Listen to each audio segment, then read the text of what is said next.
Councillor Kashnai, Chair of the Licensing and Regulatory Committees. Please note this meeting will be recorded for broadcast on the internet after the meeting has taken place and can be viewed online on the Council's YouTube channel. Generally, the public gallery is not filmed, but by entering the meeting room and using the public seating area, you are consenting to being filmed. All recordings will be undertaken in accordance with the Council's standing orders. The recording of this meeting will be retained for a period of 6 months for the purpose of webcasting and preparing the minutes of the meeting. In addition to members of committees and any other councillors present, a number of officer colleagues, including Democratic Service officers, are also present either online or at the Civic. Public participation, a supply of the papers of this meeting is available on the ModGov pages of the council website, and I've not received any questions from members of the public for tonight's meeting, and no members of the public have registered to speak. I've also not been advised in advance of any ward councillors who wish to speak, but for any councillors who have joined the meeting, please let me know if you wish to speak at a relevant time. Well, there isn't any, so just do that. Members of the committee, I'll ask the committee members to briefly introduce themselves and any declare any disclosable pecuniary interests, other registrable interests or non-registrable interests you may have. So, Councillor Bailey. Sorry, Councillor Tracy Bailey, representing Danesborough and Walton Ward and a member of this committee, and no interest to declare. Councillor Montague. I am Councillor Montague, representing Loughton and Shenley. Councillor Petchey. Oh, excuse me. Oh, excuse me. Martin Petchey, CMK Ward. Graham Meaton, member of this committee. Rex Exon, Bradwell Ward, member of the committee. Mariah Priestley, representing CMK Ward, member of the committee. No interest to declare. Very much. And I'll do my vice chairs as well. Councillor Trendall. Councillor Paul Trendall, I'm a member of the committee and a vice chair, and I'm the ward member for Campbell Park and Old Wolfton with nothing to declare. And finally, Councillor McLean. Good evening, Councillor Keith McLean, vice chair of the committee, nothing to declare. Well, now ask the officers to briefly introduce themselves and declare any interests. Just work our way down. If you want to start yourself, James. Hi everyone, my name is James Stone, Principal Licensing Officer. It's Ed Fisher, one of the licensing officers. Eleanor Coffey, licensing officer. Jason Agar, taxi licensing lead. Sue Crawley, trading standards and licensing manager. Deborah Charles, principal trading standards officer.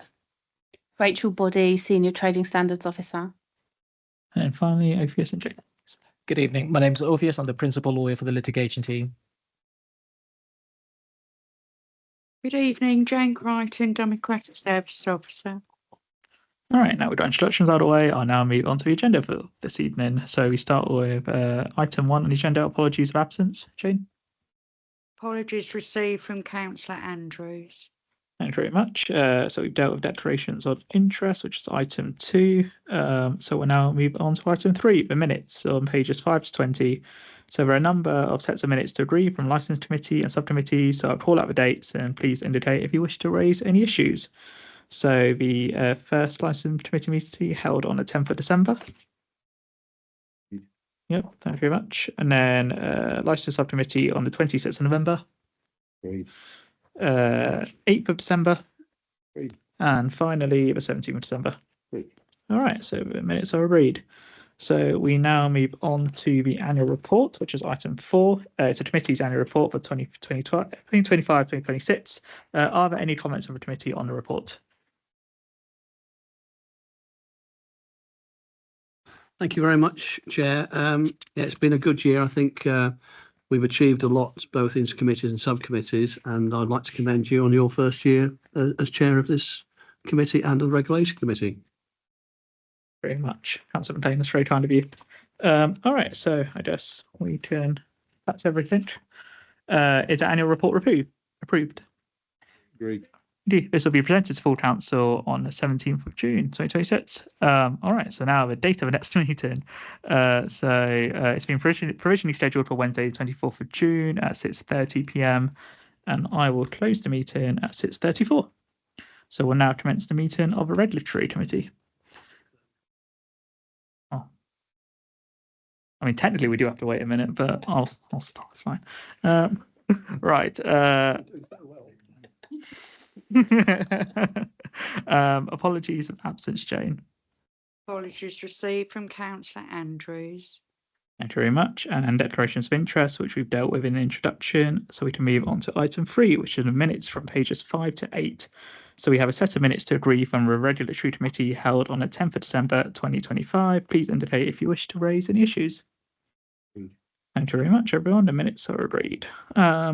Item 4, right, review of locally set fees for licensing of activities, including animals, from pages 9 to 14. So item 4 is a report on the review of locally set fees for licensing of activities involving animals. So I'll now pass you on to Deborah Charles, Principal Trading Standards Officer, to present the report. Good evening, everybody. So trading standards have the responsibility under the Animal Welfare Licensing of Activities Involving Animals England Regulations 2018 to administer animal activity licenses. These typically include licenses to breed dogs, to provide homes for dog boarding, kennels, catteries, riding schools and pet shops. So in order to issue a license to a business, we require certain written procedures and policies to be kept in place, and we also inspect the premises where the animals are kept. So the reason for the licensing system is to make sure that minimal animal welfare needs are met. Under the Dangerous Wild Animals Act 1976, we also issue licenses to anybody who wishes to keep dangerous wild animals. Currently, we only have one such license holder.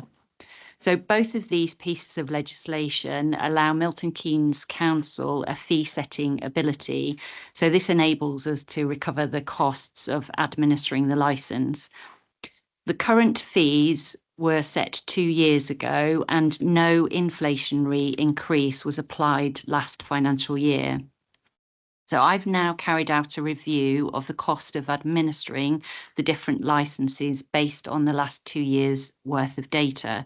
The purpose of the review is to ensure that the costs that we charge remain accurate and reflect the true costs of administering the license.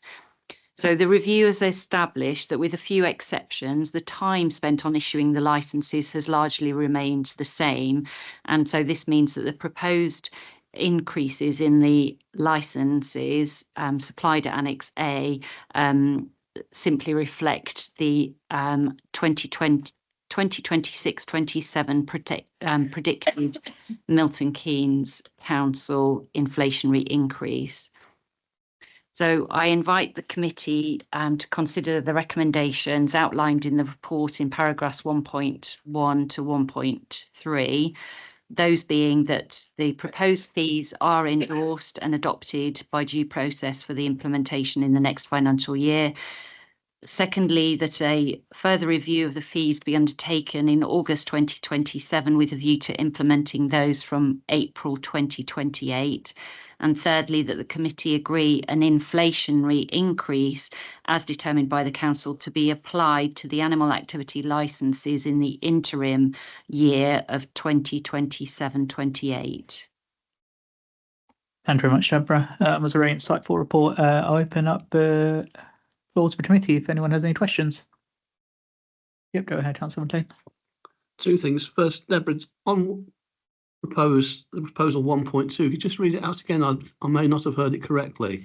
So the second proposal is that a review of the fees be undertaken in August 2027 with a view, so essentially repeat this process that I've just done. So do that in 2027 such that those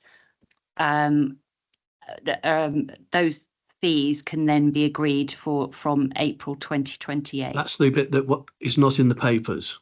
It's the bit it just says August 27 that you actually read out a bit more, which I totally agree with. But for the record, I just wanted to make sure that we're on the same page. Okay. And the other thing that was a question in the table on page 13, I would have found it useful to have the number of establishments licensed in 2025-26 and whether that could be added to the minutes, Chair, as an addendum. I think this would be a good idea for us to know whether we've got, I'd like to know particularly how many dangerous wild animals we've got in the borough. So yeah, we've currently just got one. Yes, I thought I got that as a Jack Russell, but it can't be that one.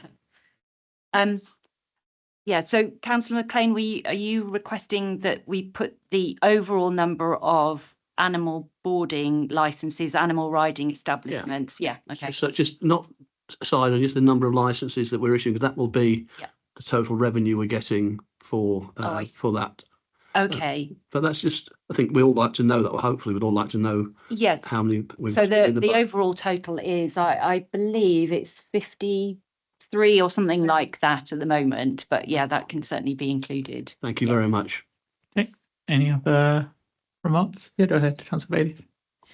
Just wondering why there was such a large increase for the doggy daycare new one for this year. It's more than you know, a new kennel, so it doesn't entirely make sense.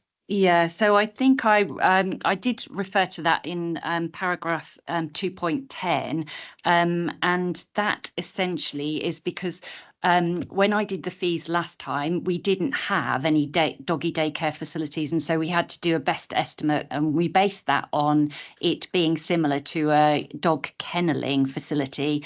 But the reality was that this particular, so we now have one licensee in that category, and it took a lot longer to work with that licensee to get them in compliance. So yeah. Any more? All right. So with the addition of changing the annex to include the numbers, and Councillor McLean, did you want the item 1.2 tweak the wording of 1.2? Or are you happy with the recommendation as it is? I think it might be helpful just to add it, because otherwise it doesn't say when it's going to be implemented if the review's done. Yeah, fine. So with those 2 points, are the recommendations agreed? Agreed. Thank you very much. All right. So we move on to item 5, which is a taxi license service annual performance results, which is pages 15 to 18. So item 5 is a briefing note on the annual performance results of the taxi license services, and I'll now pass over to Jason to present the report. Yeah, thanks, Chair. Just a bit of background as to why we produced this briefing note is that been big changes in taxi licensing since COVID, since we removed the testing station from the role, which was a big decision. So the committee then asked me to report to them on an annual basis the impact of that and the impact of all the changes that we've made over the last 5 or 6 years, because it's been a very busy period for taxi licensing. So I think this is a good opportunity for the committee maybe to sort of make a few points, ask a few questions, give me some feedback into what we actually do and how we can improve. So I'll just go through the note now, and I've got a little bit of extra information that might help. So basically, we're a staff of a team of around 7.5 people, and we bring in £714,000 a year, which has gone up 3.4% from last year, which is about the increase, the inflationary increase. At the end of last year, we issued 2,799 licenses, and the breakdown of those licenses are there in the 4 bullet points. An interesting point is the Hackney carriages. We've lost another Hackney carriage. Now, we took the limit off in end of 2023, and there was 193. So what's interesting here is we've took the limit off, but Hackneys are actually going backwards. And I think that's because private hire is just getting better and better and more sophisticated with apps. The trade argued that, if we took the limit off, then we're going to have 20 or 30 Hackneys come on. Well, actually, the reverse has happened. So that's quite an interesting point. And I just think it shows that Hackney carriages really are falling behind in terms of modern transport.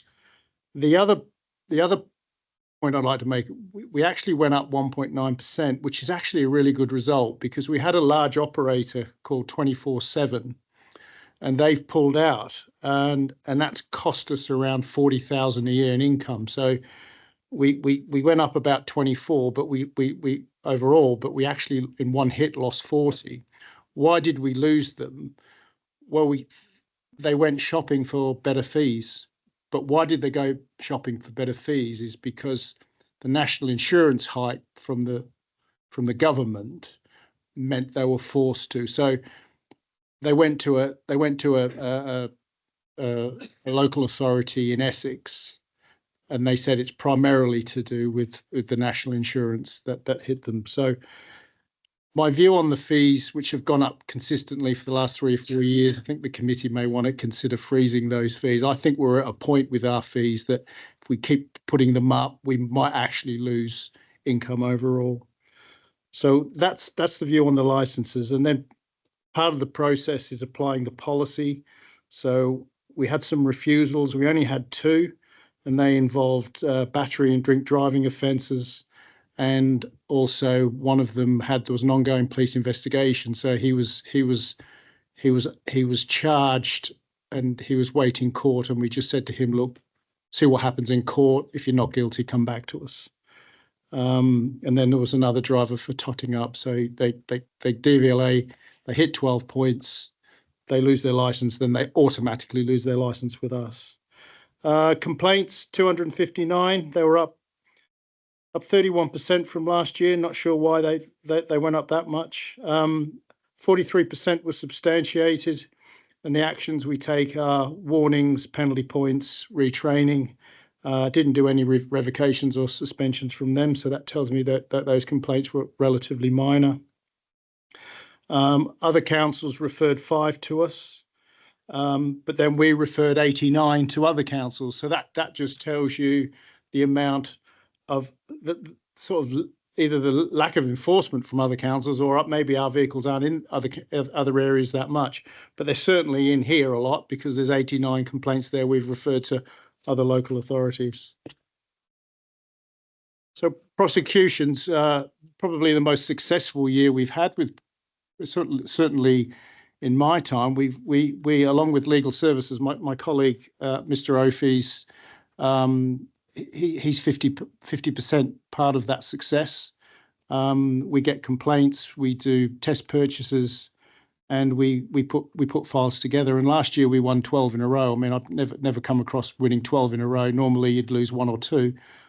So we're obviously we're getting it right. I'll just go through sort of each bullet point, which is quite interesting. So the unlicensed vehicle, what happened there was, I think it was a Buckingham vehicle at Station Square had a bald tyre. So my colleagues suspended the vehicle with immediate effect because it's an MOT breach. Therefore, the vehicle is not safe. This driver and vehicle continued to work. So we then prosecuted the driver for having an unlicensed vehicle. So he paid a price there. And it's no insurance as well. So it's an unlicensed vehicle and no insurance, because you can't take hire and reward work if you don't have a license. It invalidates your insurance. The obstruction of an authorised officer, a Cambridge driver came to Station Square, and my colleague asked to see his badge and to see his booking. He basically told that officer where to go, got in his car and drove off. We did an investigation. We found that the driver in the vehicle was licensed and it was booked. However, he didn't cooperate with us at the scene. So we invited him in for an interview under the Police and Criminal Evidence Act, and he had an opportunity there to apologise. He declined. He decided, no, I'm not cooperating with you. You've got no power over me. So we said, OK, we put a file to legal services. Legal services said, yes, there's a case for no badge and obstruction of an officer. We went to court through a plea bargain agreement with legal services. He admitted to obstruction and we dropped the badge because the badge was in the car, but he just wouldn't give it to us. So for a 20-second incident at Station Square, cost him £700. But there's an interesting part to that. Cambridge City Council wrote to us and said we couldn't do that because we didn't have authorization to check his badge. Cambridge City Council doesn't actually know how the law works. It's a criminal offence. So you ask him, he has to by law provide the information. So they looked a little bit embarrassed, because it's quite clear to me they told their trade that Cambridge City can't do anything about outside vehicles, where there's us, doing something about outside vehicles. So that was quite interesting for me about how that council works compared to how we work. So that was good. Applying for hire, they're test purchase operations. So we have volunteers, paid volunteers from the council that go out and run tests and ask drivers if they're booked. And they some of them let us in the vehicle, and then they get prosecuted for applying for hire, no insurance. Refusal dog, we did 3 refusing an assistance dog. We have a 0 tolerance for that offence. So if we get a complaint, we will normally prosecute it. If it's one word against another, we will still normally take that to court and prosecute it. And I think we won all cases. So that was good that the courts are believing the complainants. The unlicensed driver, that was a licensed Transport for London vehicle being driven by a person working for Uber Eats. But what he didn't realise was to drive that licensed vehicle, you need a licence issued by Transport for London. So while he argued that he wasn't doing hire and reward, it doesn't matter. You still have to have a licence. So he got prosecuted for that. And also the person who owned the car, we prosecuted him for allowing it to happen. So there's some background on our prosecutions. We do a lot. I think we do. There's not many councils in the country that do as many as we do. And as you can see, it involves Buckinghamshire, Transport for London, West Northants, Cambridge local authorities. In terms of enforcement, we're up 24% from last year, and that's down to we got more income. So the income we spend on enforcement, as members will remember, 10.5% of vehicles and operator income must go to out of hours enforcement. So what happened was income went up, income for that. So therefore we were able to do more out of hours enforcement. And as you can see from the numbers, we checked 4,697 vehicles and drivers. 39% of the vehicles are in breach. Those breaches are broken down into 2 categories. So you have mechanical and safety breaches, which is MOT. So that's quite low. That's quite a low figure. That's 283 of 4,697. And then the other figure, 1,567. Sorry, the 283 of the 1,843. And then 1,560 is licensing condition breaches. So those are the conditions that the committee put on licenses, which is door signs and badges and things like that. So they're compliance conditions rather than bald tire or damaged vehicle.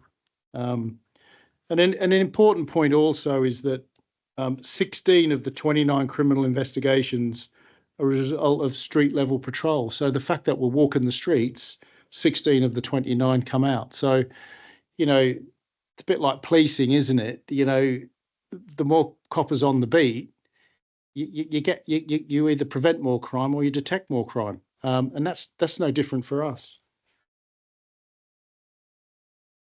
And that's about it, Chair. I'm happy to take any questions or certainly for any input from members about what we're doing or how we can improve. Thanks. Councillor Trundle. Thanks, Chair. Jason, just for the benefit really of the people, the hundreds and probably thousands of people going to be watching this on YouTube later on, when we're talking about the number of licenses issued, can you just clarify there for their sake that number isn't necessarily the number of people driving taxis or private hire in Milton Keynes, because it doesn't include those who are licensed by West Northants and all the other places, and it also doesn't include any of the Uber or Bolt people as well. So that's right. So the 2,799 are the people that we regulate. So they come under the conditions on the licenses, and it's about half of the 2.8. So you're looking at whatever double that is. Is it 5.56, 5.8, something like that? You're looking at double. And as I said in the Cambridge case, there's confusion there from Cambridge about us stopping and checking and prosecuting this driver. we don't regulate him, but under the legislation we can prosecute him. What the council, and we've made this mistake before a long time ago when I first started, if you go too high with the fees, then what happens is these drivers and with their vehicles, they leave and they go to neighbouring councils where it's cheaper and they just come back in, and then we can't regulate them to the same level anymore. And I think that the 24/7 case is a good example of we may have peaked in terms of how much we're charging because they've now left us, and they did it years ago when they all went to Buckingham. So we've got it. We went down to about 33%, Councillor Trendall, at one point. So we had 67 out of town and 33. The policy was put up to a very high level. Fees were put up, and people just left. We've got that back now to around 51%. I would like to see that to be more around 66%. How we do that, I'm not so sure.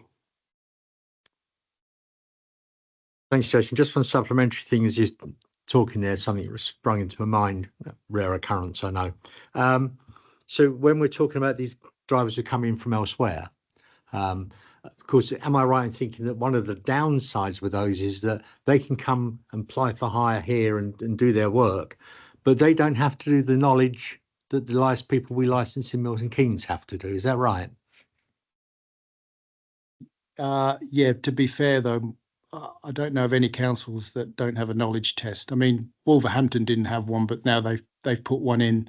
Buckinghamshire didn't have one, but now they've put one in. So the DFT have put pressure on these councils that are not putting those on to now do it. So to be fair, Councillor Trendall, I think most councils now are around about the same level because of the DFT intervention in recent years. It's just the fees seem to be the biggest gap of all. For example, Wolverhampton, from where I recall, charged £90 for a plate, where we're I can't remember. I think we're 300-400, somewhere around there. I was thinking more about the user than the fees. So, I mean, if I'm from West Northampton, I've done my knowledge up there, it's not going to include how to get from Bletchley to Wolverton, no, is it? That's correct. Yeah. Right, Councillor Priestley. Thank you, Chair. Jason, it's always good to see your analysis, and it's insightful to see where things have progressed or not. Regarding the prosecutions, I know you've said that there were 12 that were successfully prosecuted. Do you have any figures about those that weren't, and any kind of trends you've seen in those cases? Well, when I say 12, we gave legal services 12 files last year to prosecute, and they successfully prosecuted all of them. There were probably 3 or 4 there that I didn't give to legal services because they don't meet the threshold. So yeah, and legal services prosecuted them all, but sometimes legal services may query one about meeting the threshold, but they didn't last year. But there were some that I didn't send. Now, what we do with those is if it's a Milton Keynes driver, we will look at disciplinary action. But if it's an out-of-town driver, we would probably just write to them and say to them, if you do this again, then we will prosecute you. Yeah. Anyone else? Right. Thank you very much, Jason, for the report. I think it is really insightful, and I think it's very interesting because I naively thought you would only be able to inspect taxis licensed in Milton Keynes, but you're actually inspecting both and showing, holding standards high. So is the briefing note noted? Thank you very much. All right, so we're going to move on to item 6, child performance licenses, fees 2026-2027, pages 19 to 22. So item 6 is a report on the child performance license fees. I'll now pass you on to Ed to present the report. Thank you for considering this report, committee. It's another report on fees, slightly different context to the last one though, insofar as this is about charging a fee where we haven't previously charged a fee, so new, if we can put it like that. One of the functions we have as a local authority is child performance licensing, not something I was familiar with when I joined, I can tell you, but it applies to children up to 16 who are doing commercial performances. Might be on stage, might be on TV, might be commercials, might be radio work, might be modelling. And we get about 200 applications a year. And the council where the child lives is the council that has to decide whether to issue a performance licence. So there's no choice about whether you can get your performance licence. If the child lives here, they must apply to Milton Keynes. And every unitary authority across the country has to deal with this. The legislation is silent on whether we can charge a fee. So I've taken legal advice.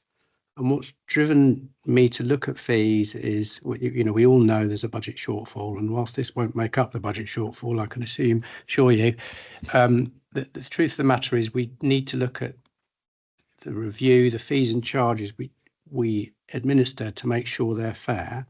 And currently, we are not charging for this service. Now, the legislation says we do not have to accept any application that is submitted less than 3 weeks before performance. We therefore have discretion to refuse anything inside that date. But the reality is the trade operate at less than 3 weeks. So most of the applications we get are less than 3 weeks. That's not necessarily the fault of the casting agent. It's just when all things come together. So there are a limited number of councils across the country who have a fee for what we loosely call late applications. What I'm asking the committee to in effect endorse is that we bring in a fee that's similar to the ones the other local authorities that are doing it are charging, and we operate on a similar timescale so that it's consistent. It is a fairly low fee, but it's all grist to the mill, and having consulted the trade, of course, they don't want any extra cost on their applications, but there's a general acceptance that there has to be some cost. The reason it's come to committee rather than just gone through budget setting is that's the advice I've had, because the legislation is dealt with by this committee as a regulatory matter. So if we're going to bring in a fee, it should come through committee to endorse the fee, which I would look to bring in from April. Done a consultation, begrudging acceptance that it's coming, subject to any scrutiny. I don't want to go on too much. I'm very happy to talk about children performance licensing if you're that interested. But I can assure you that issuing a license is not a rubber stamp exercise. In 2026, we look at safeguarding, we look at where the child's performing, and we look at the role that they are doing and what the safety concerns are. So it is not a 10-minute job. And we do take it seriously because it is children who are performing in a commercial world. Yeah, Councillor Montague. Hello, thank you. I just wanted to ask, we receive 200 applications a year. How many of those roughly would be late? 90%. Any other questions? Oh, I did. Okay, go ahead, Councillor McLean.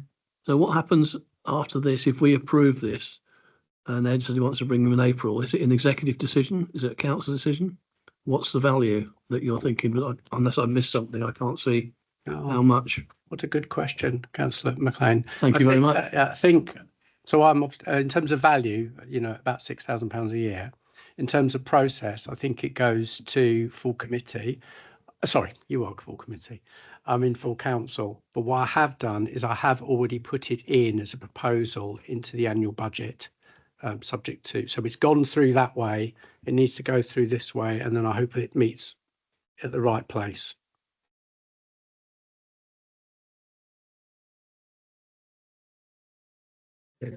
Eddie, just you're right. It's actually not a very big fee, is it? 30 quid. Are we happy, as happy as we possibly can be, that the accumulated cost of raising an invoice and collecting the money will be less than the 30 quid? That's a good question. We won't be raising. You are doing well. We will not be raising an invoice. what will happen is we will send an online payment link, or they can apply online. Invoices cost us more than 30 quid to raise. Each invoice costs us more than 30 quid to raise. So not a big fan of that. Plus the fact you then give them 30 days to pay anyway. So that's no good. So there'll be an online payment link, and licensing have moved to online payments for a number of applications rather than us ringing and chasing. If we don't do that, it doesn't work. And the great thing is no payment, no license. So you have that, and I don't wish to be too bullshit about that, but it is the leverage you require. And I've consulted every single agent we've dealt with in the last 12 months. And there's not that many, to be fair, because it's a fairly closed shop, about 15. And they are familiar with having to pay at various councils. And I would hope there wouldn't be a problem, but no invoices. All right, everyone.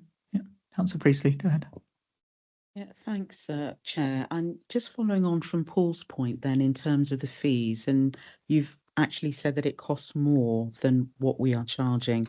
So I'm assuming that we've done some sort of comparative study about what we're charging in terms of unit costs. Yeah, just to give you a bit of breadth on that as well. The agents say if the cost is prohibitive, then the child will not be cast, because it's a very competitive world. Child actors, models, you've got 50 to choose from, and if it's another 100 quid to go to Milton Keynes, you might as well go somewhere else and not pay a fee at all. So the trade have said, don't charge too much, otherwise you just won't. And nobody wants to for a child to miss out on an opportunity, some of which are almost life-changing, because we've set a fee too high. So what I've done is I've looked at all the other councils I can find that are charging. I found their fee. This is about what it is, 30 quid. And the trader said, well, if you're going to bring in a fee in, for Lord's sake, make it, please, consistent with what everyone else does, and bring in the timescale that's consistent, then we can work with it. Otherwise, it's typical inconsistency by local authorities. So yes, it will be a loss, but it'll be less of a loss than we're currently making. Just picking up on that last point that Mariah's made, and you've answered, Ed. So this isn't like taxi licensing, because I think you said if the child lives in the borough, they have to be licensed here. So they can't go anywhere else for that child. So your point about it could change the opportunity for that individual isn't really relevant, because they have to do it here. So therefore, I think taking your point of an appropriate fee, which is you've indicated you've checked, is the way forward. But I just wanted to make it absolutely so that you can't move over. I'm staying with Auntie in Bedfordshire and I'm going to get it for £25. Probably not. One of the things, in order for us to issue a performance licence, they'll need a school's absence permission. So the school's got to, because we need to consider whether they're educational or stuff or other as part of our assessment, how will this affect the child's education? So they need a school's absence. So that means they've got to go to the right school to get that signed off. So that they will have to apply for us because they'll be going to school in MK. Thank you. Just one final question of clarity for me. It's more out of interest. Is it a license per activity, so per shoot, or is it one license that lasts a year? Oh, good question. It depends. You're testing me tonight. Well, it's more than 3 actually. You're testing me tonight. So generally speaking, it's one performance. You might have a child doing a modelling job. I think it's for Argos, the catalogue shoot, one performance, one licence. We currently have a child performing in a big production, and they have been issued a licence for 6 months with a limited number of performances, but they are part of a larger group and they will be called to shoot. So sometimes it is a licence, but you can't grant a licence that lasts more than 6 months. And then you're required to, as part of that, decide how many performances they can do. And just for mild interest, when you've got a child doing a lot of performances, and we've got some children on tour with stage productions, there is a system of educational tutoring for the children on that tour. So the tutor, you need to look at the education, how much education whilst they will get whilst they'll be on tour. But so it does depend. Generally, it's a one-off, but we do have some children who are prolific almost and sought after and working very hard. That also applies to the pantomime when the theatre, they're in there for what, 3 weeks or something like that. And do they share it around, or do you check that they're not in every evening and matinee performance? What you tend to get with pantomime is one set of local children who just do their performance in Milton Keynes. So that might be, say, a week. So a week license for, say, 5, 6 local children. But then in the same production, you will get some children who are doing the tour because they've got a speaking part, etc. And what the production companies tend to do is have 1, 2 or 3 groups. Group A is performing on these ones, Group B is performing on these shows, Group C is performing on these shows. It's enormous, actually, the number of children that you see coming through. So they won't be doing every show at every place, but they will be doing perhaps one in 3, and they won't do every performance. There'll be a reserve group. So sometimes I won't do matinee and evening because I can't be at the premises too long. So there's this almost army at times of children performing, and only this week I've had a list of children performing in a cast. There's 35 children, I think, performing, of which 2 are from Milton Keynes. It's part of a crowd team, I think. But so that to answer your question, no, they don't do every performance, but the bigger the performance, the more children there are to cover. Again, thank you. All right, so do we agree to the recommendation? Agreed. Thank you very much. Right, really eclectic mix of items there. So item 7 is scrap metal dealers and collectors policy review. So it's a report on a review of scrap metal dealers and collection policy, and I'll pass it over to Eleanor. Thank you, Chair. So Milton Keynes City Council Licensing Department is reviewing its scrap metal dealers and collectors policy as part of its regular 3-year review cycle. This helps ensure the policy remains clear, up to date and fit for purpose. This review is also needed to reflect the recent legislative changes, including HMRC's tax conditionality requirements and updated Home Office guidance under the Scrap Metal Dealers Act 2013. Updating the policy now ensures that our local approach continues to follow national standards and supports effective, consistent regulation. To shape the revised 2026-2029 policy, the Council carried out a consultation from the 19th of November to the 31st of December 2025. This was sent to all licensed scrap metal dealers and collectors, along with Thames Valley Police, the British Transport Police, Environment Agency, Trading Standards, ward members, parish councils and the British Metal and Recycling Association. No formal responses were received from those consulted, which is not unusual. The sector in Milton Keynes is relatively small, with only a limited number of dealers and collectors. At present, we have 7 sites licensed and 10 collectors operating within the Milton Keynes Authority boundary. Scrap metal licensing is not currently a topic attracting significant local concern, and as a result, engagement tends to be low unless major changes are proposed. The updated policy introduces a number of important improvements. The most significant is the introduction of the tax check code requirement, which means that all applicants must complete a tax check as required by HMRC on renewal and to confirm they are aware of their tax responsibilities if applying as a new collector or site licence. In addition, several operational updates have been made following inspections and officer experience, and these include strengthened expectations for record keeping and traceability, clearer guidance on displaying licences, new recommendations around CCTV for mixed metal areas, and regular calibration of weighing equipment with clearer rules on late renewals and provision for interviews and unannounced visits.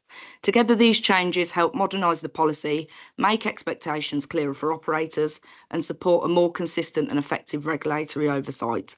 A full copy of the proposed changes can be found at Annex B of the report for reference. Thank you, Chair. Right. Any questions from the committee? Oh, that's a very thorough report. Do we agree to recommendations? Agreed. Agreed. All right, item 8, the date of the next committee has been provisionally scheduled for Wednesday, 24th of June at 6:35 p.m. or conclusions of licensed committee, whichever is later, and I close the meeting at 7:15. Thank you very much, everyone. Brilliant.